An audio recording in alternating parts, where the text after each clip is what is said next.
મિત્રો ગીતા મંદિર એસટીથી એક કોલરનો કોલ આવ્યો હતો. ત્યાં કણે એક દાદા છે, તો જોઈએ હવે એ દાદાની જઈને ઇન્ક્વાયરી કરીએ શું સિચ્યુએશન છે, પછી એ પ્રમાણે આપણે આગળ સેવા પ્રવૃત્તિની કામગીરી કરીશું. મિત્રો ગીતા મંદિર એસટીથી મેસેજ હતો, એમણે કંઈક ઉમતા કોલ કરેલો, તો ઉમતાથી આપણો નંબર આપેલો, તો જઈને હવે ઇન્ક્વાયરી કરીએ. મિત્રો નમસ્કાર, પ્રણામ. અત્યારે એક એસટીથી મેસેજ હતો એક કાકા માટે, તો હું ત્યાં જઈ રહ્યો હતો. તો આ કાલુપુર શહેરવાળા પોલીસ સ્ટેશન આવે ને, જે બ્રિજ ઉતરીએ આપણે કાલુપુરનો, એ સીધો રસ્તો જે ડબ્બા બજાર બાજુ જાય છે, તો એ બાજુ આ રસ્તો એસટી જાય છે. હું અહીંથી નીકળ્યો તો મેં એક ભાઈને જોયા, એ જાતે પાટો બાંધી રહ્યા હતા, અને એમની હાલત આપ જોઈ શકો છો.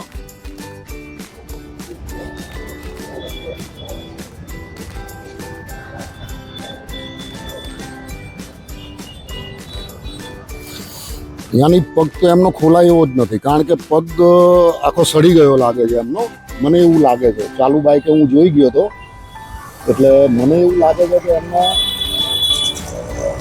ખરેખર પગ સડી ગયેલો છે.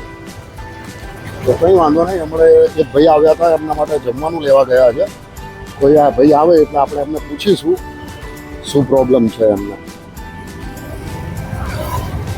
આપ દવાખાને ગए थे?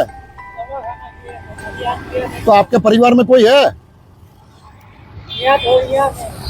आपके परिवार में कोई नहीं है? कहाँ पे? उड़ीसा में. 3 बहन उड़ीसा में. तो ये पैर तो पूरा सड़ गया है आपका? हो गया 3 बार. हाँ, पूरा पैर सड़ गया है. तो आप मैं ले जाऊंगा, आपका पैर ठीक कर दूंगा, आओगे ना आप? है ना? आपका पैर नहीं, आपको सिविल लेके नहीं जाऊंगा, सिविल लेके नहीं जाऊंगा. हमारी संस्था की हॉस्पिटल है ना, वहाँ आपको ले जाएंगे, ठीक है? यहाँ विष्णुनगर में, है ना? आपका पैर ठीक हो जाएगा बिल्कुल, ठीक है? और ऐसा नहीं करने का बेटा. ये देखो पूरा पैर सड़ जाएगा ना, छेक अंदर तक जीवात चली जाएगी आपके, ठीक है? तो आप यहीं रहोगे ना, एम्बुलेंस आवे तब तक, है ना? यहाँ से कहीं जाओगे तो नहीं ना? कंफर्म? ठीक है, आपका पैर ठीक कर देते. તો મિત્રો આ એક સેવાભાવી માણસ છે, એમના માટે જમવાનું લઈ આવ્યા હતા. તો આપણે એમને જ પૂછીએ કે એમને શું જાણે છે એમના બારામાં. सर जी क्या नाम है आपका? मैं रवि कुमार. रवि रमेशलाल चंद्राणी. हाँ, आपको इनको कब से देखते हो? 3 साल हो गए मुझे तो. 3 साल से देखते हो? हाँ.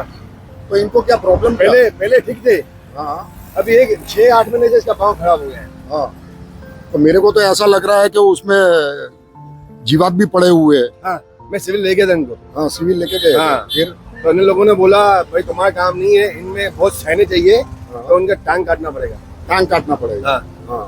तो ये उन्होंने उनको दाखिल करा के आया था. हाँ. पट्टी करा के आया था. फिर 2 दिन के बाद मैंने वहीं वापस इनको ही देखा. 2 दिन के बाद इनको यहाँ देखा. वहीं वापस देखा. अभी रोज जाता हूँ तो मालिक देता है, तो खाना जो मेरे हाथ में होता है, खाना पानी और मैं देके लेता हूँ. नहीं, बहुत अच्छी बात है आपकी सेवा भाव भी बहुत अच्छा है. क्योंकि मैं जा रहा था एसटी, पर मैंने इनकी ऐसी हालत देखी ना पैर की, तो मैं रुक गया. आप मैं हाथ जोड़ता हूँ आपका. नहीं, हाथ जोड़ने की आप मैं भगवान के इंसान हो, तो हाँ. उनकी थोड़ी हेल्प करो. नहीं, 110% हेल्प करेगा, और आज इसको हम लेके जाएंगे. और क्या किसी का दर्द कम होना है, तो दुनिया में सबसे बड़ा वही काम है, इसका दर्द कम होता है. ये भाई बहुत दर्द में. नहीं, ठीक है, इनको हम लेके जाएंगे, आज के आज ही लेके जाएंगे. पर जब तक हमारी गाड़ी नहीं आएगी तब तक ये यहीं रहेगा ना, कि आगे पीछे हो जाते नहीं, ये बैठते हैं. यही बैठते हैं. रात को जाता हूँ ना दुकान से, हाँ. तो भाई से मिलके रहता हूँ, भैया कुछ खाना है, तो रात को नहीं बोलते हैं, बोला भैया मुझे नहीं खाना है. हाँ, यहीं बैठते हैं. हाँ, यहीं बैठते हैं. ठीक है. तो मित्रों એમનું કહેવું છે, ભાઈ સેવાભાવી છે, એમના ધંધા ઉપર वो हाथ जोड़ के बोल रहे हैं अपनों को कि इनका कुछ कीजिए आप. नहीं, हाथ जोड़ने की जरूरत नहीं, हम हमारा और भगवान आपका बहुत सुनेगा. बस किसी का दर्द कम हो जाएगा. हमको देखो कुदरत ने बनाया है, इसीलिए निमित्त हमको निमित्त बनाया है मैं बस. नौकरी करता हूँ सफल 3 में. हाँ, बराबर, कोई बात नहीं, हम 100% लेके जाएंगे इसको. 110%. आप अपना मोबाइल नंबर मेरे को दे देना, मैं आपको वीडियो भी भेज दूंगा. मैं ठीक है? हाथ जोड़ता हूँ. नहीं, हाथ जोड़ने की जरूरत नहीं. ठीक है, आप 100% हम ले जाएंगे, बोल रहा हूँ ना, है ना? તો મિત્રો એમને એટલી રિક્વેસ્ટ કરે છે હાથ જોડીને કે ગમે તેમ કરીને આમને તમે લઈ જાઓ, કારણ કે એમનો પગ આખો સડી ગયો છે. અને સિવિલ હોસ્પિટલમાં એમણે બતાવ્યું ને, તો એવું કહ્યું કે એમનો પગ કાપવો પડશે, પણ તમારે શાઇન કરવી પડશે. તો હવે એ ભાઈ કોઈ બી વ્યક્તિ હોય આજે સાઇન કરવાનું કહે એટલે ગભરાય ખરા. તો પછી એમણે જોયું કે બીજા દિવસે આ ભાઈ પાછા અહીંયા જ પડ્યા હતા. પણ કંઈ વાંધો નહીં, આપણે આપણી રીતે પૂરેપૂરી સેવામાં કરીશું એમની. જે બી થતી બધી બનતી કોશિશ આપણે પૂરેપૂરી કરીશું મિત્રો.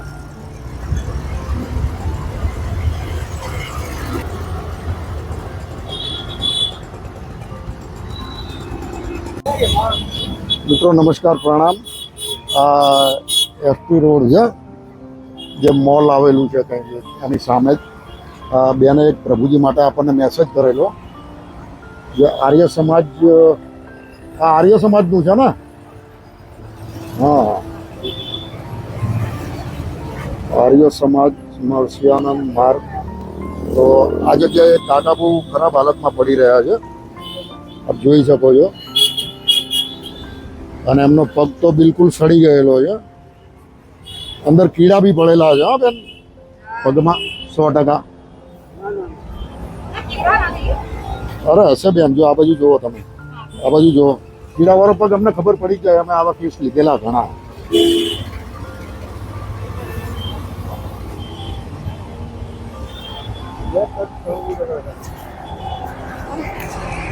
શું નામ છે બેન તમારું?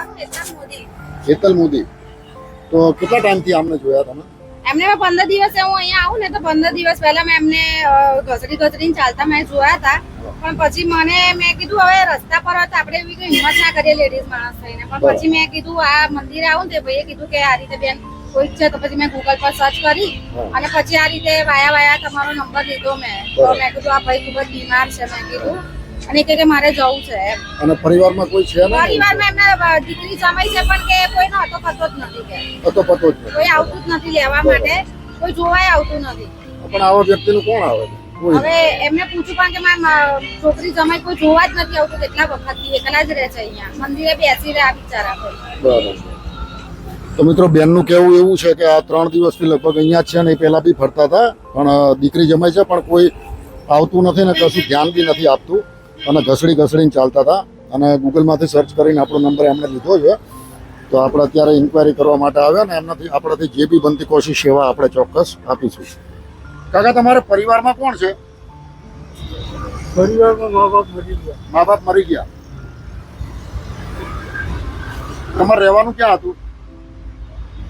મારે રહેવાનું હતું એ ગાડી નારોલ સાવ આવી હતું. નારોલ સાવાડી. તો તમારા દીકરા કેવું કોઈ છે? કોઈ નથી. કોઈ નથી દીકરા કેવું કોઈ નથી. આગળ પાછળ કોઈ છે જ નહીં. તો એમનું કહેવું છે કે આગળ પાછળ કોઈ છે નહીં. તો તમારા આશ્રમમાં લઈ જઈએ તો તમે ત્યાં રહેશો ને? તમારા પગની ટ્રીટમેન્ટ કરવી પડશે કાકા. તમે ભલે ના પાડો, પણ આ પગ તમારો સડી ગયેલો છે. બદબુ કેટલી આવે પગમાંથી?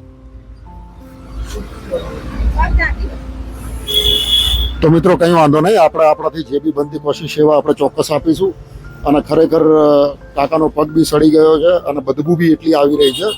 તો આપણે એમને ચોક્કસથી ચોક્કસ આપણે જે બી આપણાથી બનતી કોશિશ બધી આપણે સેવા મિત્રો આપીશું એમને. હવે એમનું કહેવું છે કે અહીંયા મારા પરિવારમાં તો કોઈ છે નહીં. અને બેનનું કહેવું છે કે લગભગ ઘણા ટાઈમથી મેં એમને રોડ ઉપર ઘસરતા ચાલતા જોયા છે અને એટલી બદબુ આવી રહી છે કે જેની કોઈ સીમા નથી.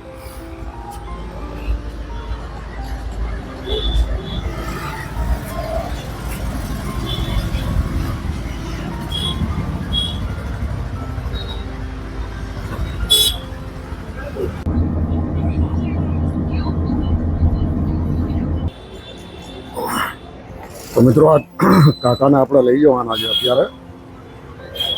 ને ઉમતાથી ગાડી બી આવી ગઈ છે.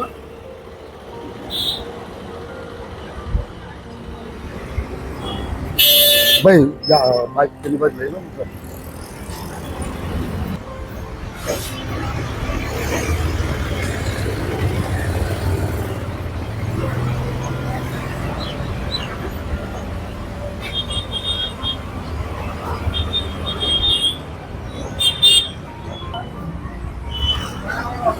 મિત્રો મોઢે બી બાંધવું પડે છે અને ગાડીના કાચ બધા ખોલવા પડશે. કારણ કે બદબુ એટલી આવી રહી છે એમનામાંથી. અમારા નાસિરભાઈ બી મોઢે બાંધી દીધું છે.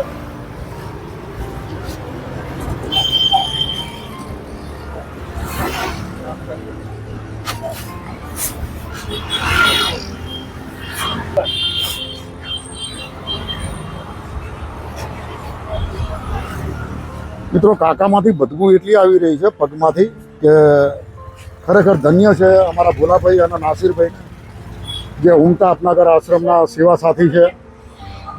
ખૂબ ખૂબ ધન્ય છે એમને જે આ રીતે જે બિનવારસી હાલતમાં પડ્યું હોય, જેનું કોઈ ના હોય, કીડાથી ખદબદતું હોય, એ લોકોને એ આશ્રમ માટે લઈ જાય છે અને સેવા ઉપચાર આપે છે. ત્યાં સ્વચ્છ કરી અને ટ્રીટમેન્ટ બી અપાવે છે.